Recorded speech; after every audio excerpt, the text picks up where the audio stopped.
Todos los habitantes de la tierra son considerados como nada, mas Él actúa conforme a su voluntad en el ejército del cielo y entre los habitantes de la tierra. Nadie puede detener su mano ni decirle, ¿qué has hecho? Oramos al Señor. Señor, tu palabra dice que si Jehová no edifica la casa, en vano trabajan los que la edifican, Señor. Señor, esta mañana edifica tu casa, Señor, edifica tu iglesia, edifica el cuerpo de Cristo, Señor, porque si los fundamentos son destruidos, Señor, ¿qué ha de hacer el justo, Señor? Por eso en esta mañana edifícanos con tu gloriosa y santa palabra, Señor, de tal modo que podamos apreciar más claramente rasgos del carácter de nuestro Dios, de los atributos de Dios, y al conocer estos atributos de Dios tengamos mayor confianza en ese Dios que nos ama y mayor, Dios mío, seguridad, Dios mío, en nuestra vida diaria, Señor. Te lo pedimos en el nombre de Jesús. Amén y amén. Muy bien, hermanos, pueden sentarse. El día domingo pasado empezamos una serie titulada Los atributos de Dios, y la semana pasada hablábamos de manera introductoria acerca de la importancia de que como creyentes podamos conocer más a nuestro Dios. Hablábamos de que no conocer a Dios trae consecuencias terribles, ¿verdad? Habíamos hablado de que la nación de Israel fue destruida porque le faltó conocimiento. No conocimiento de las ciencias naturales o de geografía o de matemática, sino el conocimiento más alto que puede adquirir el hombre, que es el conocimiento de Dios. Y el rechazo del conocimiento hizo que Dios rechazara a gente del sacerdocio, gente que estaba sirviendo, gente que estaba quizás ministrando. Dios los quitó del sacerdocio, porque no se puede servir a Dios sin conocer a ese Dios al que servimos. Y lo tercero que decíamos es que la falta de conocimiento de quién es Dios hizo o trajo consecuencias no solamente a esa generación, sino a la generación de los hijos de Israel. Y el Señor le dice que por haberse ellos olvidado de su ley, el Señor dice, yo también me olvidaré de quién, de tus hijos, de tu descendencia. Y hablábamos acerca de la importancia de conocer a Dios. Hoy vamos a entrar ya en el primer atributo de Dios, que es conocido como la soberanía de Dios. Y hemos titulado este sermón, La grandiosa soberanía de Dios. Así que vamos a estar hablando un poco acerca de esto. Isaías 14, 26 al 27, dice la palabra del Señor, este es el consejo que está acordado sobre toda la tierra, y esta la mano extendida sobre todas las naciones, porque Jehová de los ejércitos lo ha determinado, ¿y quién lo impedirá? Y su mano extendida, ¿quién la hará retroceder? Hermano, esta mañana yo quisiera empezar preguntando, ¿quién está en control de todo lo que pasa en el mundo? ¿Será Dios? ¿O quizás es Satanás? ¿O quizás somos nosotros los seres humanos los que controlamos lo que pasa en el mundo?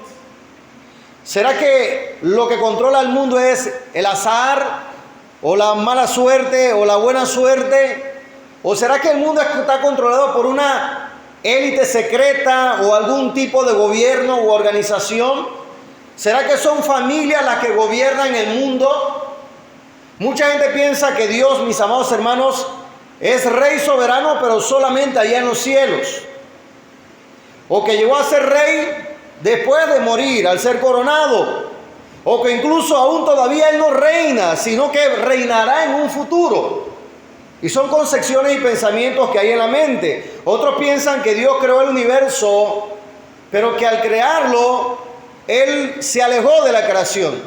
Es decir, un Dios que solamente creó y luego se retiró a ver qué sucedía con la humanidad. Algunas personas piensan que el mundo funciona como una máquina, simplemente obedeciendo a las leyes de la naturaleza. Otros incluso consideran que es el hombre el soberano y que puede controlar todo lo que sucede haciendo uso de su propio libre albedrío. Pero yo pregunto nuevamente en esta mañana, mi amado hermano, ¿realmente ¿quién tiene el control de lo que sucede en el mundo? ¿Es Dios o Satanás? Y pareciera que cuando nosotros damos una mirada al mundo, fácilmente pudiéramos llegar a concluir que Satanás está en control. ¿Por qué? Porque hay confusión, hay pecado, hay muerte, hay guerras, hay violencia, y sabemos que el mundo está, como se dice en buen panameño, revuelto, ¿verdad? Está como un sancocho. Y todo pareciera ser o indicar que Satanás tiene el control. Sin embargo, mis amados hermanos, nosotros como cristianos no debemos pensar de esta manera. Los creyentes no debemos interpretar lo que sucede por lo que nuestros ojos ven, sino que debemos de interpretar las cosas a la luz de la revelación de Dios, que es su palabra. La pregunta es, ¿qué dice la Biblia? No qué ven mis ojos. La pregunta no es simplemente repetir lo que la gente dice, sino ver qué dice la Biblia sobre quién controla y domina el universo. Y nuestras almas deben anclarse a lo que Dios ha dicho en su palabra. Y la Biblia siempre ha advertido que lo que está sucediendo en el mundo es lo que tenía que suceder, porque así Dios lo había determinado desde un principio. La Biblia dice que la gente inconversa, mis amados hermanos, siempre estará en rebeldía contra Dios, contra su autoridad, contra su ley. Así que no debería de sorprendernos cuando la gente desprecia a Dios, porque Él es la autoridad suprema y el dador de la ley. Mis amados, la Biblia afirma autoritativamente que es Dios y no Satanás quien está controlando lo que acontece en el mundo.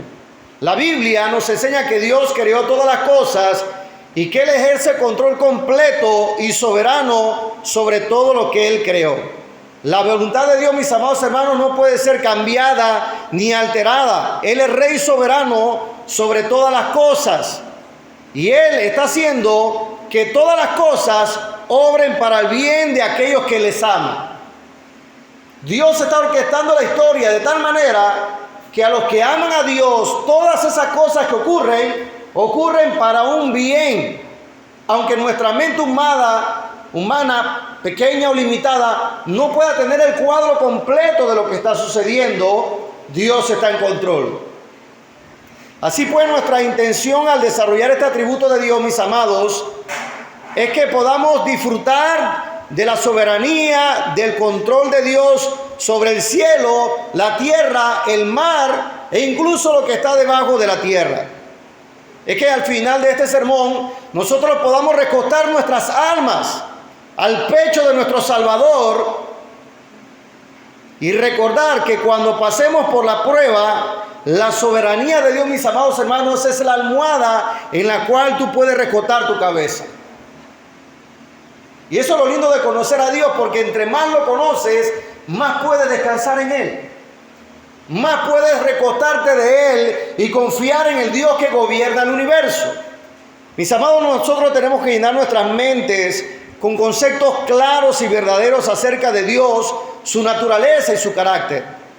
Solo entonces podremos aceptar con sumisión y confianza todo lo que nos acontezca, sea bueno o sea malo, sea abundancia o sea escasez, sean decepciones, dificultades o tristeza, porque sabemos que todas las cosas, incluso estas que parecen malas, son controladas por Dios, con ese Dios tan sabio que no puede equivocarse y demasiado amoroso para ser cruel con sus hijos. El apóstol Pablo dijo, y sabemos que a los que aman a Dios, ¿qué cosas? No dice algunas cosas, todas las cosas agrias de la vida y las cosas dulces de la vida. Y yo no sé si tú puedes recordar, pero me viene a la mente el apóstol Pablo cuando dice, yo sé vivir en abundancia, pero también sé vivir ¿en qué? En escasez. Y Pablo estuvo en los dos lados de la balanza. Pablo tenía holgura en algunos momentos, pero también padeció hambre en algunos momentos. Pero Pablo dice, yo sé vivir en abundancia y yo sé vivir en escasez. Hay algunos que no saben. Hay algunos que les cuesta incluso más vivir en la abundancia que en la escasez. Se vuelven locos con la abundancia, que viene de la mano de Dios. O reniegan de Dios cuando no tienen lo necesario. Y cuestionamos la soberanía de Dios. Y yo no sé si usted recuerda, pero en Proverbios hay un hermano en Cristo que se llamó Lemuel. Y Lemuel en una ocasión orando a Dios hizo una oración que para nosotros quizás fuera como rara hoy en día. Porque Lemuel le dice al Señor: Señor, una cosa solamente te voy a pedir. No me des ni abundancia ni pobreza. Manténme del pan necesario. Es una oración bastante equilibrada. Él no está pidiendo abundancia, pero tampoco dice: Señor, tampoco me dejes hacer. No me des abundancia para que yo no me olvide de ti, pero tampoco no me des nada para que yo no reniegue de ti. Manténme del pan necesario. Y cuando el Señor nos enseñó a orar sobre el pan, ¿qué dijo? El pan nuestro de cada día, dánoslos hoy. O sea, una confianza en la provisión de Dios. Entonces, habría preguntar en esta mañana: ¿qué es la soberanía de Dios? ¿Cómo nosotros pudiéramos definir qué enseña la Biblia acerca de la soberanía de Dios, que es parte del carácter de Dios? Cuando decimos que Dios es soberano, queremos decir que Dios tiene el poder absoluto sobre todo, que Él es supremo, que Él es rey, que Él es Dios, que Él hace su voluntad en el cielo, en la tierra y aún debajo de la tierra, y que nadie puede detener su mano y decirle a Dios: ¿por qué haces así? Cuando decimos que Dios es soberano, queremos decir que Él posee todo el poder y que nadie puede resistirse a su voluntad. Mis amados, ese es el Dios de la Biblia. No el Dios que quizás algunos han creado en su imaginación, como un anciano sentado allí en una silla casi moribundo, con un bastón, como viendo lo que pasa en el mundo y sin control absoluto de nada. No, nuestro Dios reina. Él gobierna con autoridad sobre cualquier evento de la humanidad, sobre las cosas grandes y las cosas pequeñas. Por eso, con razón, decía Spurgeon en un sermón lo siguiente: no hay atributo más consolador para los cristianos que el de la soberanía de Dios. Bajo las más adversas circunstancias y las pruebas más severas, creen que la soberanía de Dios los gobierna y que a través de esa soberanía Él nos santifica. Mire qué tremendo. Sigue diciendo Spurgeon: para ellos no debería haber nada más por lo cual luchar más celosamente que la doctrina del señorío de Dios sobre toda la creación, el reino de Dios sobre todas las obras de sus manos, el trono de Dios y su derecho a sentarse en el mismo. Por otro lado, dice Spurgeon, no hay doctrina más odiada por el hombre sin Dios, ni verdad que haya sido tan maltratada que la grande y maravillosa doctrina de la soberanía de Dios. Mis amados, los hombres pueden permitir que Dios esté en todas partes, menos en su trono. Los hombres le permitirán a Dios formar mundos y hacer estrellas y repartir favores, conceder dones y deseos, sostener la tierra y soportar los pilares de la misma, iluminar las nubes, los cielos con la luna y las estrellas y gobernar las incesantes olas del mar. Pero cuando Dios se sienta en su trono, los impíos rechinan los dientes, porque no quieren una autoridad suprema que esté sobre ellos. No quieren que alguien gobierne sobre ellos. A.W. Pink, hablando de la soberanía de Dios, dijo: Dios siempre hace lo que quiere, cuando quiere, donde quiere y con quien quiere. Esa sería una definición sencilla. Nuevamente, soberanía de Dios, según Arthur Pink, es: Dios siempre hace lo que quiere, cuando quiere, donde quiere y con quien Él quiere. Mis amados, no hay atributo más de Dios más exaltado que esta verdad. La soberanía de Dios, hermano, está claramente revelada a lo largo de toda la historia y de la Biblia y a lo largo de toda la humanidad. Y quisiera empezar por el caso de José. ¿Cuándo recuerdan a José? José, el menor de los hermanos de una familia numerosa. Y José es un soñador al cual Dios en su soberanía le dio sueños sobre cosas que iban a suceder a futuro. Soberanamente, de tantos hijos, Dios deseó revelarse ¿a qué? A José. Y esto trajo problemas a la familia, Esto trajo que la familia lo aborreciera, que sus hermanos lo despreciaran, que se burlaran de él. Y no solamente la cosa queda hasta allí, porque si de repente fuera burla, uno dice, bueno, no puede vivir con la burla. Pues. Pero esta gente, sus propios hermanos de sangre, del mismo vientre de su madre, lo agarran, lo tiran a un pozo seco y lo venden como esclavo a la nación de Egipto.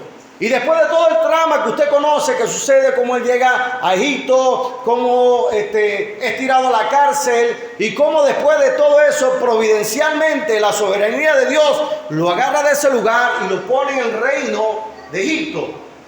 Y cuando sus hermanos llegan allá, casi al final de la historia, José dice estas palabras, cuando abre su corazón y le dice, yo soy el hermano de ustedes. Y él le dice, vosotros tramasteis este mal en contra mío.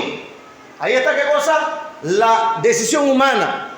Pero luego él dice, pero Dios ha orquestado esto para la preservación de vidas. Dios estaba orquestando la historia de José, aunque José no tenía el final de la historia, porque nuestro Dios es el Dios que conoce el fin desde el principio.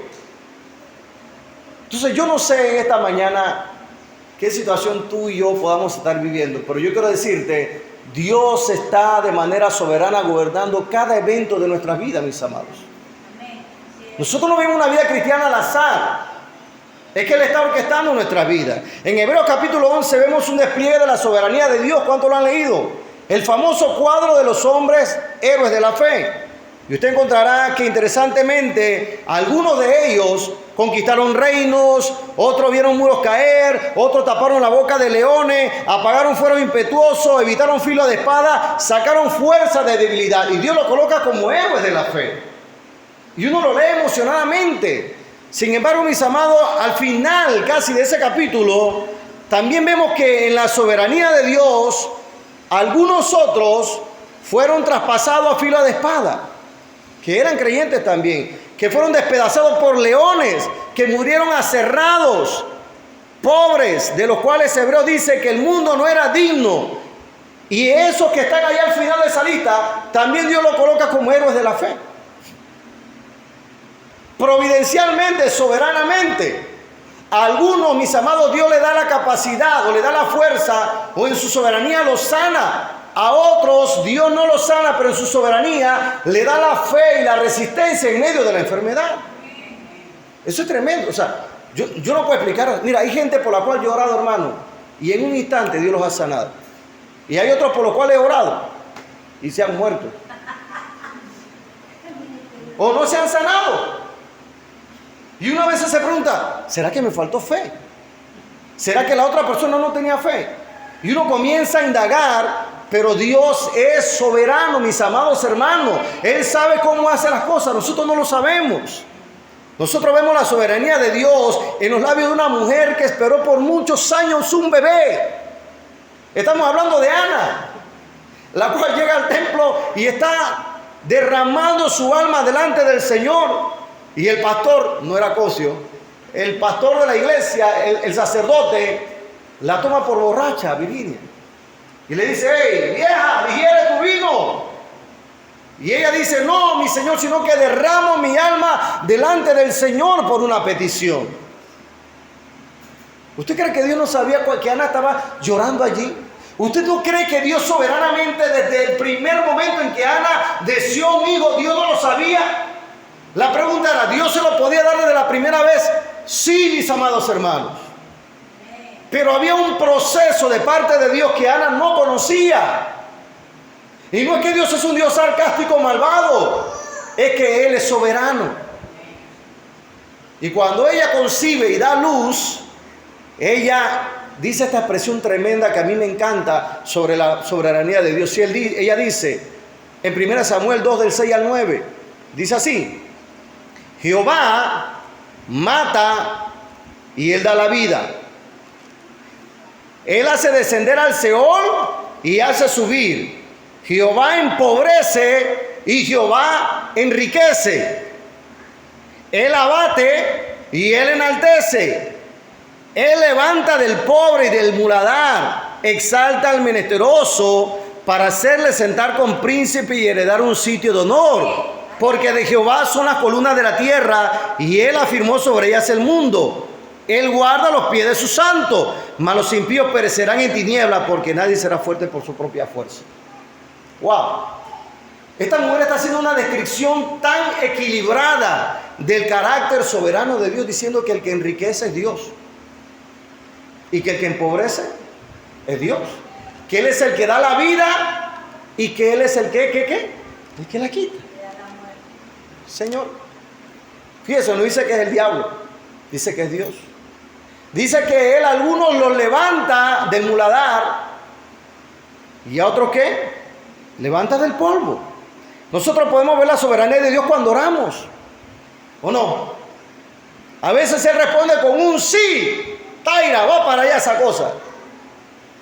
Porque en su tiempo y su voluntad ese era el deseo santo y bueno para el bien de Taira. Pero habrá otro momento que Dios dirá, no. Y en otras ocasiones, Él nos hará ¿qué? Esperar. Porque está formando el carácter de Cristo en nosotros, mis amados. No es que Él tiene oídos sordos, porque la Biblia dice que los oídos de Jehová están ¿qué?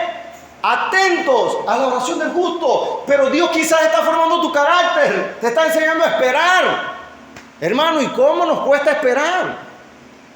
Y viene nuestra parte humana y que, ay, ya Dios se olvidó de mí. Y Dios ni me escucha. Hermano, tenga cuidado. Porque cuando usted dice Dios no me escucha, usted está diciendo que Dios es mentiroso. Porque su palabra dice que los oídos de Jehová están ¿qué? Atentos a la oración de los justos.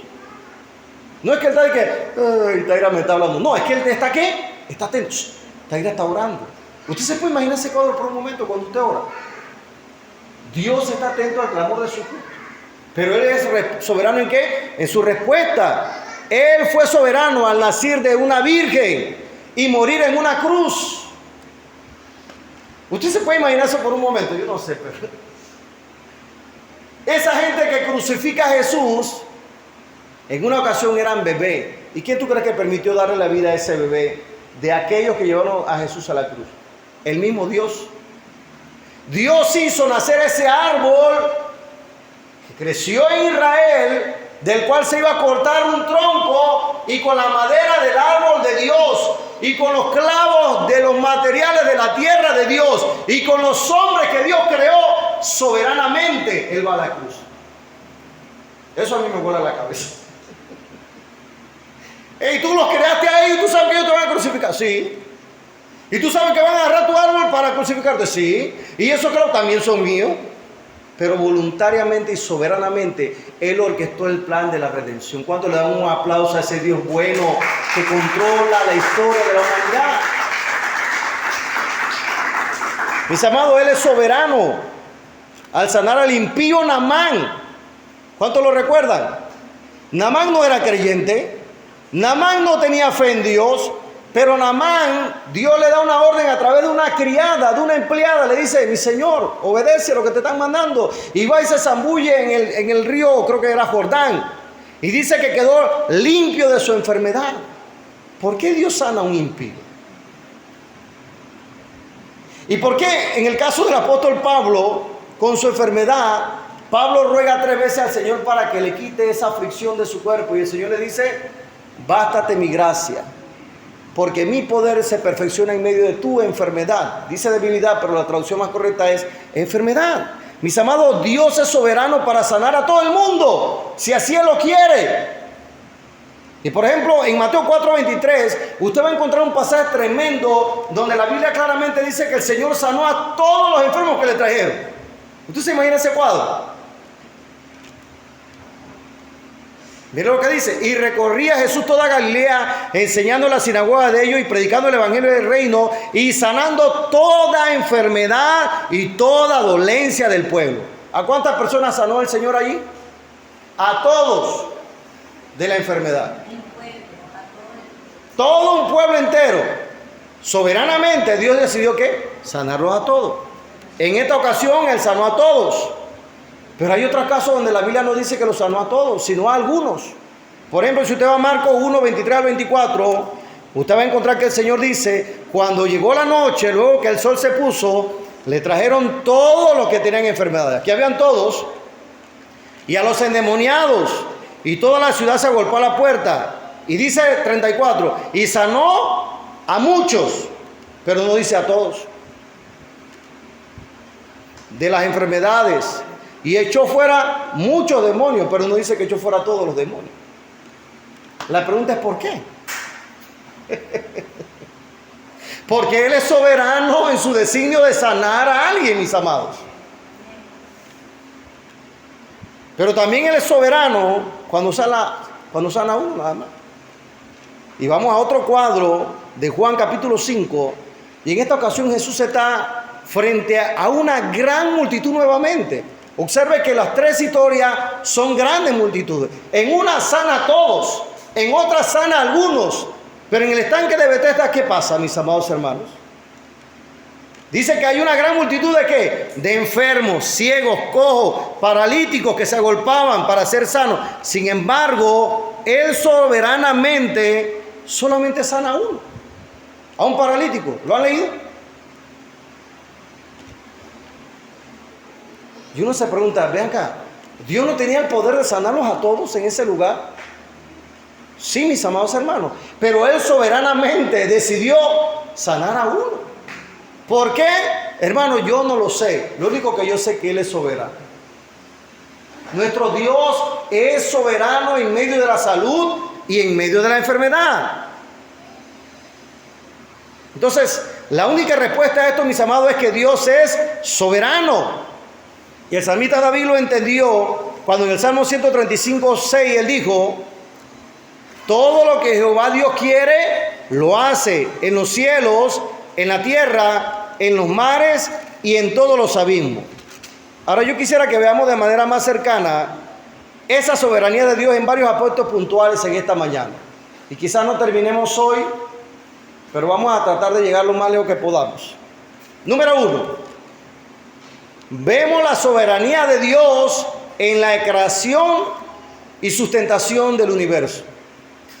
Para los que toman nota, vemos la soberanía de Dios en la creación y sustentación de todo el universo. Mis amados, Génesis 1:1 dice: en el principio creó Dios los cielos y la tierra. Dios no le pidió permiso a nadie para crear el universo. Él decidió en algún punto de la historia entrar en escena y decir: por mi palabra son creados los cielos y la tierra. La luna, mis amados, no se creó a sí mismo. La tierra no se creó a sí mismo. El océano Atlántico no nació por sí solo. Dios declaró y envió su palabra y soberanamente creó el universo. Todo lo que existe, mis amados hermanos, tiene a Dios como fuente. Voy a repetir nuevamente eso. Todo lo que tú ves en el universo entero tiene a Dios como el origen y la fuente de todo.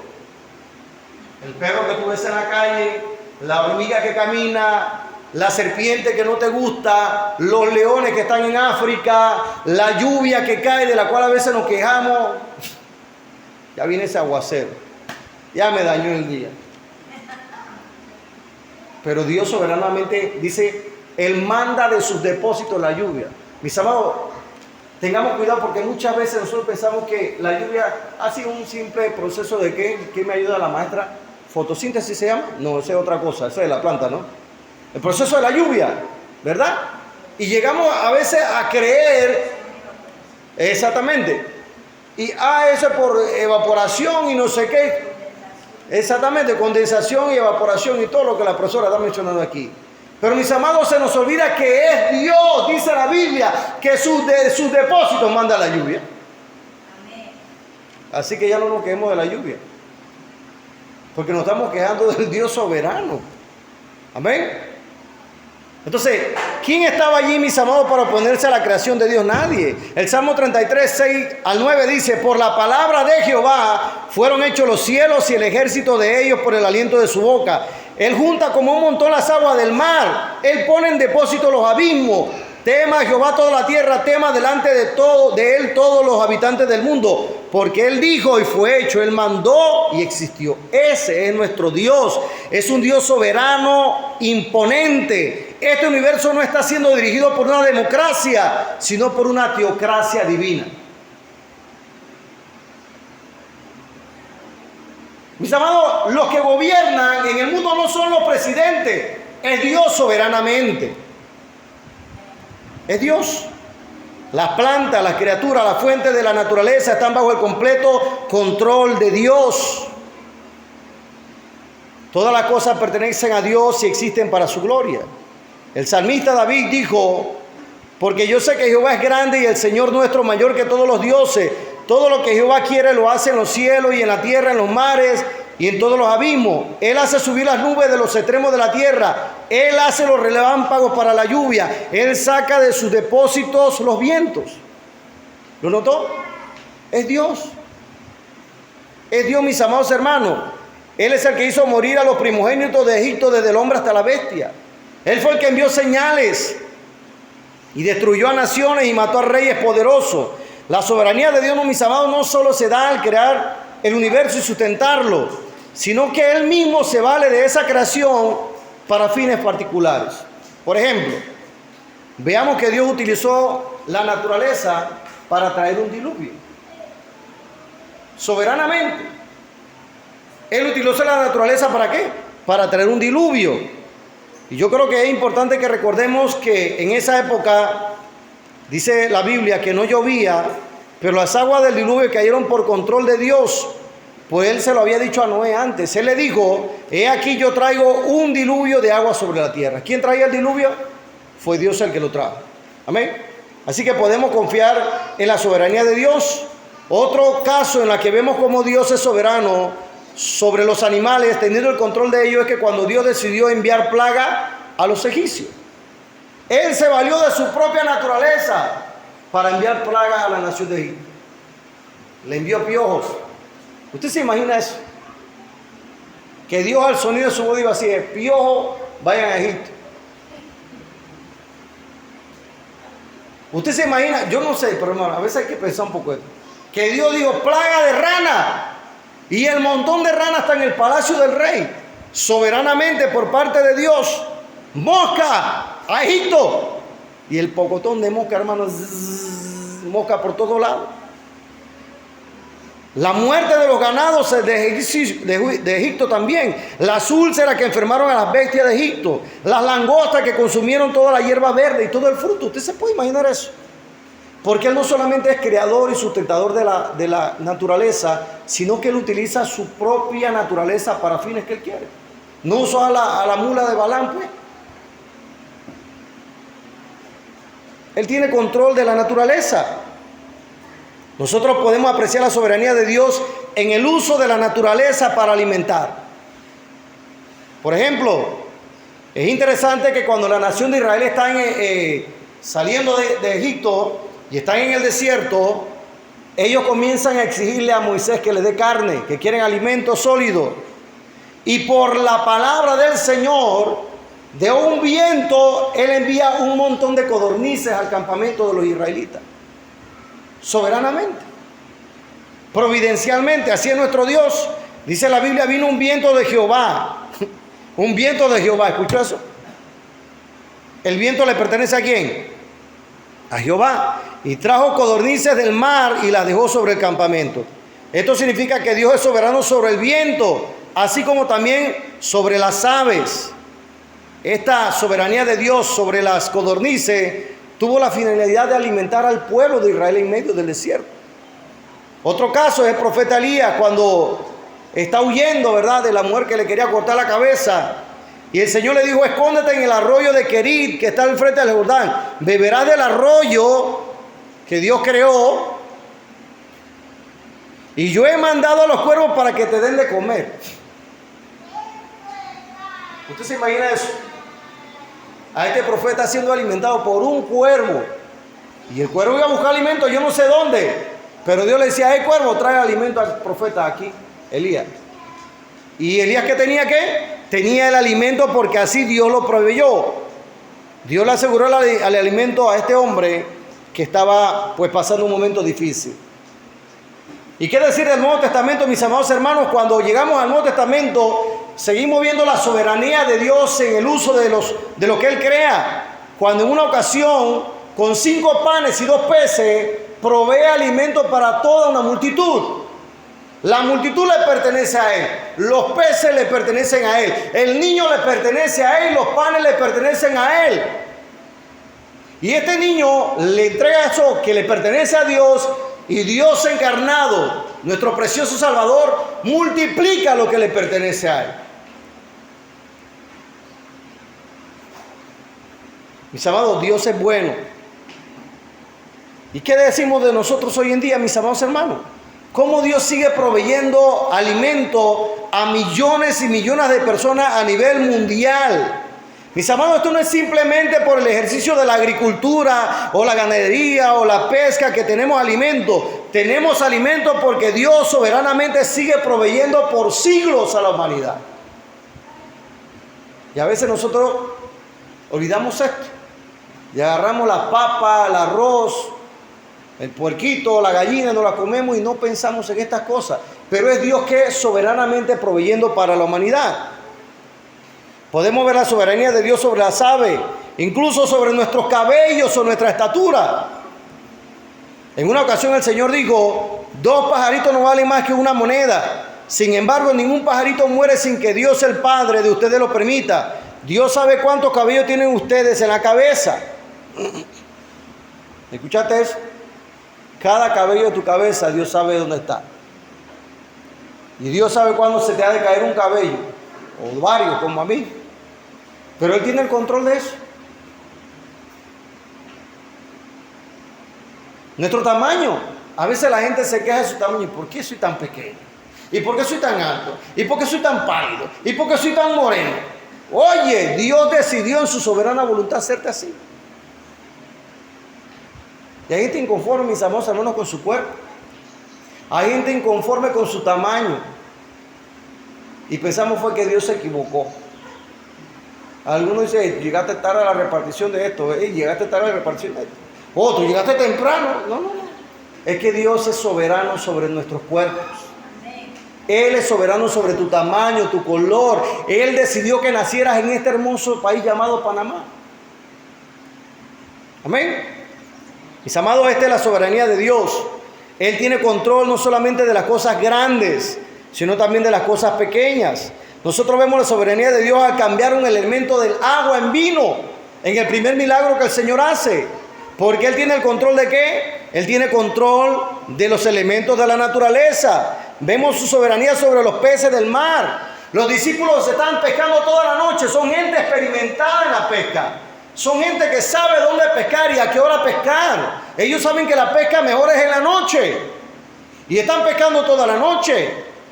Pero no pescan absolutamente nada. Y pareciera como que Dios mismo le escondió los peces. Dios le dijo a los peces, quítense de ahí donde están esos pescadores. Los peces se fueron para otro lado. Y luego en un momento contrario a lo que era la práctica de la pesca, al amanecer, ordena a los pescadores que tienen sus barcas, sus redes, y dice que entran gran cantidad de peces que casi no la podían sacar del mar.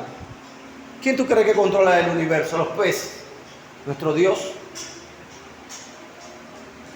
Mis amados, la única explicación para todos estos eventos es la soberanía de Dios, quien tiene en sus manos el control de la naturaleza, el control de la vida, de los peces del mar. Solo esa soberanía pudo haber juntado y traído 153 peces que no pasaron por sí solos por ahí durante toda la noche. Pero Dios providencialmente y soberanamente los colocó ahí en esa red en un momento específico. Número 2, vemos la soberanía de Dios gobernando providencialmente la historia. Ese sería nuestro segundo punto. Mis amados, Dios, en lugar de crear simplemente las cosas y ponerlas en movimiento, Dios ordena y dirige los asuntos humanos, como lo dice el Salmo 33, 10 al 11. Jehová hace nulo el consejo de las naciones y frustra las maquinaciones de los pueblos. El consejo de Jehová permanecerá para siempre, los pensamientos de su corazón por todas las generaciones. Es Dios quien levanta a un gobernante y derriba a otro. No somos nosotros. Es Dios. Es Dios incluso quien gobierna soberanamente y que muchas veces en su soberanía coloca gobernantes malvados como castigo para las naciones malvadas. Es Dios, como consecuencia de sus propias decisiones. Es Dios quien está sobre todo. Piénselo de esta manera, no solo Dios crea el escenario del universo, sino que Dios prescribió toda la trama de lo que sucederá en la puesta en escena del universo. Y es Dios quien está dirigiendo todos los participantes que están en este escenario. Es decir, mis amados, el dueño de esta película es Dios, no somos nosotros. Él es el que controla la historia, los hilos de la historia están en las manos de Dios. Y yo no sé si a ti, pero eso a mí me da tranquilidad. Eso a mí me da paz. No es Satanás el que controla el universo, es Dios el que controla el universo, mis amados hermanos. Juan Calvino decía que todo el universo no es más que un teatro para mostrar la gloria de Dios. Nuevamente, Juan Calvino dijo, todo el universo no es más que un teatro donde Dios muestra su gloria. Y mientras vemos la historia que se desarrolla ante nuestros propios ojos y cuando miramos hacia atrás y vemos los asuntos de la historia es realmente la historia de Dios. La historia tiene un tema unificador y es la mano de Dios que guía las circunstancias humanas. En todas las circunstancias Dios está obrando para la gloria de su nombre y el bien de su pueblo. Isaías 46 dice, afirma la soberanía de Dios en conocer lo que está la historia y conocer el final desde el principio. Yo creo que va conmigo este pasaje. Isaías 46, 9 al 10. Dice la Biblia, acordado de las cosas pasadas desde los tiempos antiguos, porque yo soy Dios y no hay otro Dios y nada hay semejante a mí, que anuncio lo por venir desde el principio. ¿Tú escuchaste eso? Él anuncia lo por venir, es decir, lo que no ha sucedido, lo anuncia ¿de dónde? Desde el principio. Él conoce el final desde el principio. Y es quien dice, mi consejo permanecerá y haré todo lo que quiero. Podemos confiar en un Dios como este, mis amados hermanos, que controla los hilos de la historia. Y yo no sé si tú puedes notar, en el caso de Job, no lo vamos a ver por hoy, pero vamos a verlo la otra semana o cuando nos toque explicar nuevamente. Pero la historia de Job está siendo gobernada por Dios. Dios agarra a Job, le provee de una hermosa familia, le provee de riqueza, de bienes. Y en un instante, Satanás se presenta delante de Dios y Dios le dice a Satanás, ¿no has considerado a mi siervo Job? Y Satanás dice, él está así porque tú lo tienes cercado de bienes y favores, pero quítale eso para que tú veas cómo va a blasfemar de ti. Y usted conocerá la trama de la historia, todo lo que Job pierde, su casa, su familia, hasta su mujer se vuelve en contra de él. Pero Job dice, postrándose en tierra, ¿qué hizo? Se quejó. ¿Cuántos dicen amén? No. Dice, postrándose en tierra, ¿qué hizo? Adoró. Y dijo, Jehová dio, Jehová quitó, sea el nombre de Jehová bendito. Él es el Dios que controla la historia de Job. Y Job no lo entendía porque él no tiene la película completa, pero Dios conoce qué cosa, el fin desde el principio. Y uno se pregunta, ¿por qué Dios permitió eso en la vida de Job? Bueno, hay muchas posibles respuestas, pero yo creo que la respuesta más certera es la que Job mismo dice al final del libro, cuando él dice, Señor, ahora yo conozco que tú todo lo puedes y mis pensamientos no los puedo esconder de ti. Yo hablaba lo que no entendía y de oída, dice, yo te había oído, mas ahora, después de todo el proceso largo, mis ojos ¿qué? Te pueden ver. No sabemos, quizás la confianza de Job estaba en su riqueza, en sus bienes, en su poder, en su familia. Yo no lo sé. La Biblia no nos da esos detalles, pero al final Job dice, ahora realmente que yo conozco a Dios. Mis amados, esa prueba que tú y yo estemos pasando hoy, quizás es el medio soberano de Dios para llevarte a conocerlo más a Él, para que Cristo sea formado en tu corazón cada día más y sea más creciente. Así que yo quisiera que durante estos días usted pueda meditar en esta gran verdad. En nuestro próximo sermón, no sabemos qué día nos toque, pero vamos a estar hablando acerca de la soberanía de Dios sobre Satanás y sus demonios. Esto es interesante. Vamos a estar hablando un poquito acerca de la soberanía de Dios en la salvación de sus elegidos. Y vamos a estar viendo la soberanía de Dios en su regreso. Así que yo le voy a dejar en su corazón esto para que usted medite, piense, pero al menos estas dos cosas llévese. Dios es soberano creando el universo y sustentando el universo. Y Dios es soberano controlando los siglos de la historia de la humanidad. La historia y la tuya y la mía están en las manos de ese Dios bueno. Amén. Nos ponemos de pie, por favor.